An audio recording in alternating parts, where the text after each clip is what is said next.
السلام علیکم ورحمۃ اللہ۔ اسلامک ورلڈ ٹور میں آپ کا خیر مقدم ہے۔ اسلامک ورلڈ ٹور کی ٹیم آج پہنچ چکی ہے تکیہ رائے بریلی۔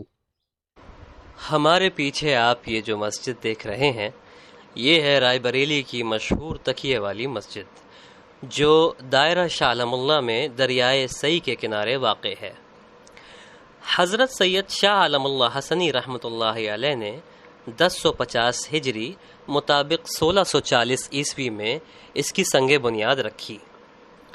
حضرت سید شاہ عالم اللہ کی پیدائش 12 ربیع الاول 1033 ہجری مطابق 1624 عیسوی میں نصیر آباد میں ہوئی۔ آپ کی ولادت سے پہلے ہی آپ کے والد ماجد کا انتقال ہو گیا تھا اور پھر 3 سال کی عمر میں والدہ کا بھی انتقال ہو گیا۔ آپ کی پرورش آپ کے ماموں دیوان قاضی سید ابو محمد نے کی۔ آپ کی تعلیم و تربیت آپ کے چچا زاد بھائی سید خواجہ احمد رحمۃ اللہ علیہ کی نگرانی میں ہوئی۔ آپ بچپن ہی سے بہت نیک اور صالح طبیعت کے مالک تھے۔ ابھی سید عالم اللہ نے جوانی کی دہلیز پر قدم رکھا ہی تھا کہ آپ کے ماموں سید ابو محمد نے آپ کو بادشاہ شاہجہاں کے لشکر میں داخل کروا دیا۔ آپ کے ماموں کیونکہ خود صوبیدار اور اپنے علاقے کے روسا میں سے تھے تو ان کے لیے لشکر شاہی میں داخل کروانا دشوار نہ تھا۔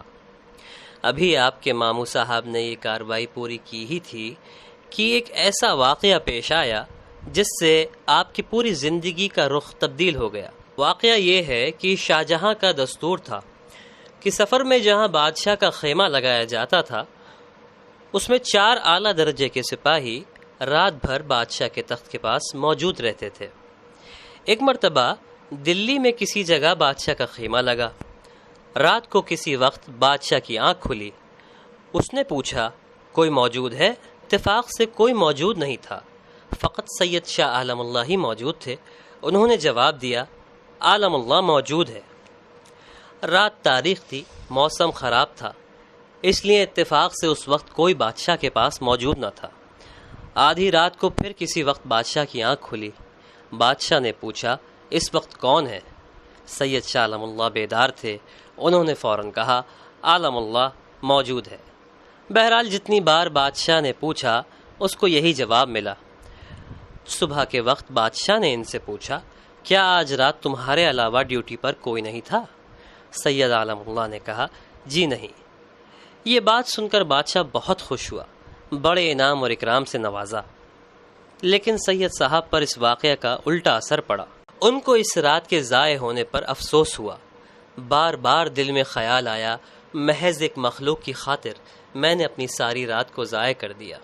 اگر یہ رات مالک حقیقی کی عبادت میں گزری ہوتی تو نہ جانے وہ کون کون سے اعزاز و اکرام سے نوازتا۔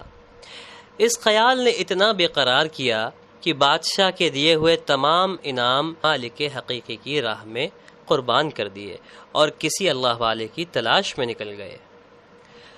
لاہور میں ایک بزرگ کی خدمت میں حاضر ہوئے اور بزرگ نے بہت سی بشارتیں دے کر رخصت کیا۔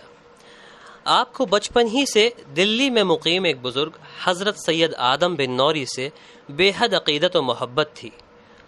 آپ ان کی خدمت میں حاضر ہوئے اور چند ہی روز میں توفیق الہی سے تمام منازل سلوک طے کر لیے۔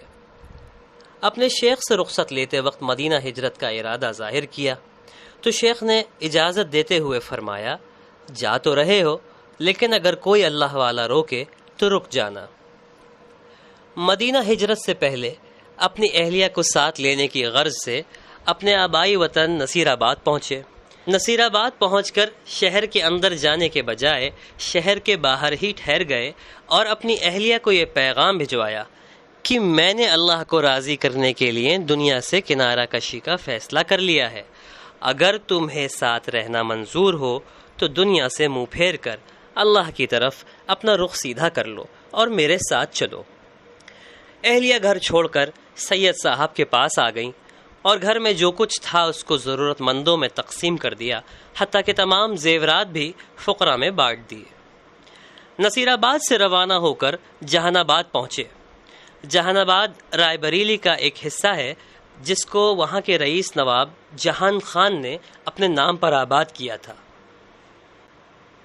نواب جہان خان سید شاہ عالم اللہ صاحب کے مرید تھے۔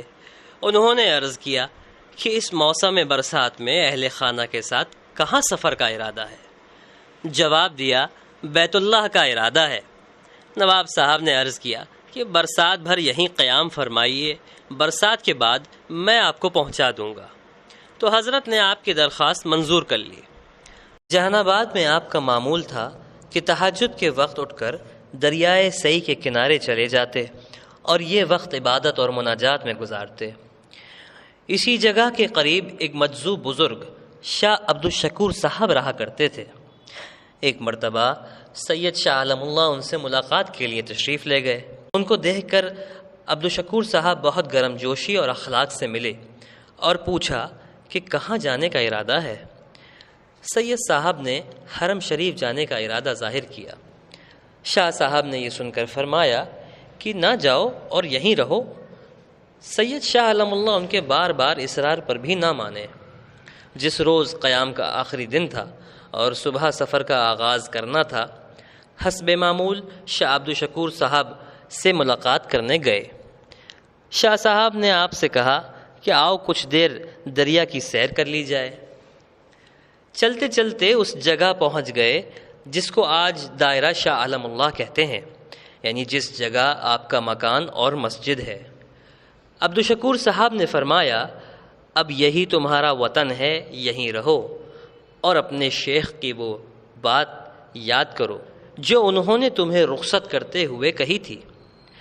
اب سید شاہ عالم اللہ کو حضرت شیخ آدم بن نوری کا یہ قول یاد آیا کہ جا تو رہے ہو لیکن اگر کوئی اللہ والا روکے تو رک جانا۔ آپ نے یہ سن کر وہیں رکنے کا فیصلہ کر لیا۔ اس کے بعد شاہ عبدالشکور صاحب نے خود نشاندہی کری اور فرمایا یہاں مسجد بنواؤ اور یہاں قبرستان بنواؤ۔ اس کے بعد شاہ عالم اللہ کو دعا دی کہ حق تعالیٰ اس زمین کو تمہاری اولاد سے آباد کرے اور نیک لوگ تمہاری اولاد میں پیدا کرے۔ شاہ عبدالشکور صاحب یہ کہہ کر اپنے مکان چلے گئے اور سید شاہ عالم اللہ نواب جہان خان کے پاس آئے اور ان سے کہا کہ اب میرا ارادہ اسی جنگل میں دریا کے کنارے رہنے کا ہے۔ اس کے بعد اپنے خاندان کو لے کر اسی جگہ آباد ہو گئے۔ قریب ہی لوہانی پور میں ایک زمیندار دولت خان جو سید عالم اللہ صاحب کے مرید تھے، 10 بیگھہ زمین سید صاحب کو نظر کی اور یہی زمین آگے چل کر دائرہ شاہ عالم اللہ یا تکیہ کے نام سے مشہور ہوئی۔ 1050 ہجری مطابق 1640 عیسوی میں مٹی اور پھوس کا ایک مکان اور مٹی ہی کی ایک مسجد شاہ عبدالشکور صاحب کی بتائی ہوئی جگہ پر لب دریا تعمیر کی گئی۔ سید شاہ عالم اللہ صاحب نے 1082 ہجری مطابق 1671 عیسوی میں دوسرا حج کیا۔ اس مرتبہ واپسی پر اپنے ساتھ کاغذ پر بیت اللہ کا نقشہ بھی کھینچ لائے۔ اس کے 1 سال بعد یعنی 1083 ہجری میں کعبۃ اللہ کی پیمائش کے مطابق دریائے سئی کے کنارے اپنے گھر کے پاس مسجد کی دوبارہ تعمیر کی۔ اس کی بنیاد میں آب زمزم ڈالا اور کعبے کی عظمت کی وجہ سے مسجد کو چند انگل کم رکھا۔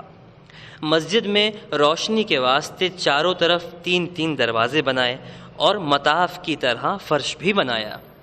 یہ مسجد ایسی تاریخی مسجد ہے کہ جہاں بڑے بڑے اکابر علماء کا قیام رہا، جس میں سر فہرست نام آتا ہے سید احمد شہید رحمۃ اللہ علیہ، سید اسماعیل شہید رحمۃ اللہ علیہ، شاہ ابو سعید حسنی رحمۃ اللہ علیہ، مولانا محمد ظاہر حسنی رحمۃ اللہ علیہ، مولانا علی میاں کے نانا شاہ ضیاء النبی حسنی رحمۃ اللہ علیہ، مولانا علی میاں کے والد صاحب مولانا حکیم سید ابو الحی حسنی رحمۃ اللہ علیہ، مولانا سید ابو الخیر حسنی اور مولانا سید ابو الحسن علی ندوی رحمۃ اللہ علیہ۔